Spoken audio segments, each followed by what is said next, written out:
Shalom, selamat malam saudara yang dikasihi Tuhan Yesus Kristus. Selamat berjumpa dalam renungan pada malam hari ini. Saya ucapkan salam sejahtera buat saudara semua dimanapun saudara berada. Damai dan sukacita oleh Roh Kudus melimpah senantiasa dalam hati dan kehidupan saudara semua. Sebelum kita mendengarkan renungan firman Tuhan, mari kita berdoa. Bapa yang baik, Bapa dalam nama Tuhan Yesus Kristus, Tuhan yang agung, yang kudus dan benar, kami bersyukur untuk berkat kemurahan Tuhan. Tuhan sudah menolong kami dalam segala aktivitas kami. Saat ini kembali kami mau mendengarkan sabda firman-Mu. Jamahlah hati kami Tuhan, agar kami mengerti dan taat kepada setiap kehendak-Mu. Dalam nama Tuhan Yesus kami berdoa. Haleluya. Amin. Saudara yang dikasihi Tuhan, ayat renungan kita pada saat ini terdapat dalam Kitab Ulangan pasal 16 ayat yang ketiga. Tertulis demikian. Janganlah engkau makan sesuatu yang beragi besertanya. 7 hari lamanya engkau harus makan roti yang tidak beragi besertanya, yakni roti penderitaan, sebab dengan buru-buru engkau keluar dari tanah Mesir. Maksudnya supaya seumur hidupmu engkau teringat akan hari engkau keluar dari tanah Mesir. Saudara yang dikasihi Tuhan, seorang teman mengatakan bahwa ia punya sesuatu yang ia simpan sebagai pengingat akan kondisinya di masa lalu yang tidak akan ia lupakan. Pengingat itu menjadi sebuah alarm agar ia tidak merasa pongah dan tinggi hati dengan keadaannya saat ini, tapi menyadari siapa dirinya dulu dan bersyukur atas berkat pertolongan Tuhan yang ia alami. Kita punya kecenderungan melupakan masa-masa sulit, melupakan situasi penderitaan, dan melupakan siapa yang menolong kita. Akibatnya kita jadi lupa diri dan sombong dengan keadaan kita. Sikap yang demikian Tuhan tidak inginkan dari kita. Ia mau agar kita mengingat dan mengambil hikmah dari masa lalu, agar hidup dengan bijaksana dan kerendahan hati, serta beribadah kepada Tuhan. Dalam Ulangan 16 ayat 3 ini disebutkan tentang roti penderitaan yang harus dimakan selama 7 hari untuk memperingati Paskah, yaitu keluarnya mereka dari tanah Mesir. Dan terlebih lagi daripada itu, Paskah bagi kita yang percaya kepada Kristus berbicara tentang keluarnya kita dari perbudakan dosa oleh karena karya salib Kristus. Roti penderitaan ini memiliki makna yang sangat dalam buat saudara dan saya, yaitu pertama, roti penderitaan mengingatkan kita pada pergumulan hidup dan penderitaan Kristus. Selama 7 hari, umat Allah harus memakan roti yang tidak beragi, yang tidak enak rasanya, sebagai peringatan bahwa mereka pernah mengalami penderitaan selama berabad-abad di tanah Mesir. Hal ini mengajarkan kita juga untuk tidak melupakan bahwa hidup dalam perbudakan dosa tidaklah enak. Hidup dalam dosa membuat kita mengalami tekanan dan senantiasa ada dalam bayang-bayang ketakutan.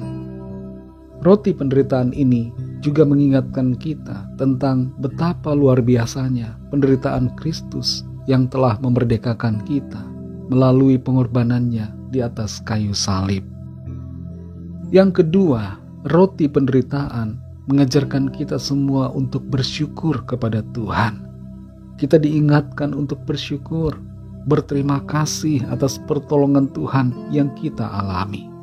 Kita perlu menyadari bahwa kebebasan kita dari dosa dan maut bukanlah disebabkan karena kekuatan kita sendiri, bukan karena amal saleh, kebaikan kita, tapi merupakan anugerah dari Allah di dalam Kristus yang harus kita hargai dan syukuri senantiasa.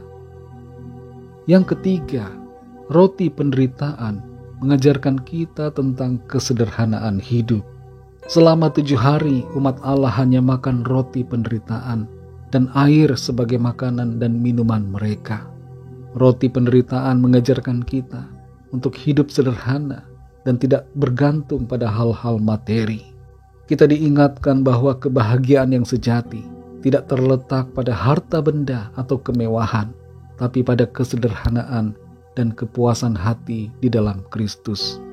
Tuhan Yesus Kristus cukup bagi kita, dan di dalam Dialah kita menemukan sukacita dan kebahagiaan yang sejati. Saudara yang dikasihi Tuhan, Tuhan Yesus adalah roti hidup yang telah turun dari sorga. Dia telah menjadi roti yang menghidupkan kita, sekaligus menjadi roti penderitaan yang menanggung segala dosa kita. Ia telah menjadi roti yang terpecah untuk pengampunan dan pembebasan kita. Remah dari ayat-ayat ini buat kita adalah, biarlah kita selalu mengingat akan kebaikan Tuhan dan hidup dalam pengucapan syukur serta kesederhanaan di dalam kasih dan anugerah-Nya. Jangan kita menyombongkan diri, karena keberadaan kita sampai hari ini adalah karena kemurahan dan kasih karunia Tuhan yang telah dilimpahkan kepada kita. Mari kita berdoa. Bapa Sorgawi, Bapa dalam nama Tuhan Yesus Kristus, kami bersyukur untuk firman-Mu yang sudah kami dengar pada saat ini. Kami belajar, kami mengerti bahwa Engkau Tuhan telah berkorban bagi kami. Ajar kami untuk selalu mengingat akan kasih dan pengorbanan-Mu, dan bersyukur untuk kasih karunia Tuhan, serta hidup dalam sukacita, kebahagiaan di dalam Tuhan. Engkau cukup bagi kami ya Tuhan. Kami bersyukur karena Tuhan baik, dan kebaikan-Mu yang telah membebaskan dan mengampuni kami. Ajar kami untuk selalu mengingat dan menghargai akan kebaikan-Mu ya Tuhan. Malam ini kembali kami akan beristirahat. Kami mohon berkat perlindungan-Mu atas kami semua. Lingkupi kami dengan kasih dan kuasa-Mu. Kami berdoa mohon lawatan Tuhan. Yang sakit Tuhan sembuhkan, yang lemah Tuhan kuatkan, yang susah Tuhan hiburkan, yang terikat terbelenggu dosa dan kuasa kegelapan, Tuhan lepaskan dan berikan kemenangan. Dan yang sedang dalam masalah persoalan, Tuhan berikan jalan keluar yang ajaib. Berkatilah bangsa dan negara kami Indonesia, dan berkati juga semua bangsa di dunia ini. Lawatlah dengan kasih dan rahmat-Mu, agar setiap orang dari segala bangsa memiliki pengenalan yang benar akan Engkau ya Tuhan, dan mengalami anugerah keselamatan yang daripada-Mu. Ampunilah kami akan dosa dan kesalahan kami, seperti kami juga mengampuni orang yang bersalah kepada kami. Dan pimpin kami selalu ya Roh Kudus, agar hidup kami senantiasa berkenan kepadamu ya Tuhan. Dalam nama-Mu yang kudus, nama Tuhan Yesus Kristus, kami sudah berdoa dan mengucap syukur. Haleluya. Terimalah berkat Tuhan.